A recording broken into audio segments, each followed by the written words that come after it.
Ma'am Bihar में चुनाव चल रहा है, क्या क्या क्या कह रही है बिहार चुनाव को लेकर?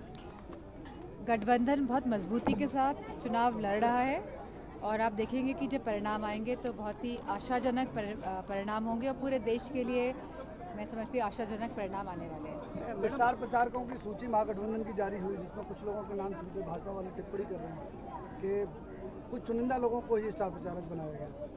अब मुझे नहीं पता किनको छोड़ा गया किनको बनाया गया है, लेकिन मैं समझती हूँ कि जिनको भी बनाया गया है वो अपना काम अच्छी तरह से। क्या आपकी लोकप्रियता से भाजपा वालों को डर लग रहा है कि एक महिला ने जो मैनपुरी में पैर उखाड़ दिए थे अब बिहार में जाके सुपड़ा साफ करेगी? ऐसा कुछ होने वाला, मतलब इस तरह का जो आप बयान दे रहे हैं और जब बात कर रहे हैं आप अपना तर्क दे रहे हैं, ऐसा कुछ नहीं है।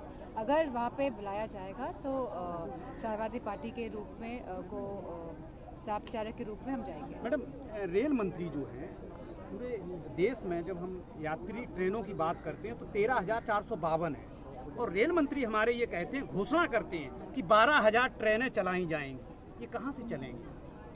हमने देखा है लगातार किस तरह पूरी रेलवेज की जो व्यवस्था थी भारतीय जनता पार्टी की सरकार आने के बाद बदल गई है। जहाँ रेल बजट इतना बड़ा बजट हुआ करता था, अब रेल बजट ही नहीं आता, संसद में पेश होता है।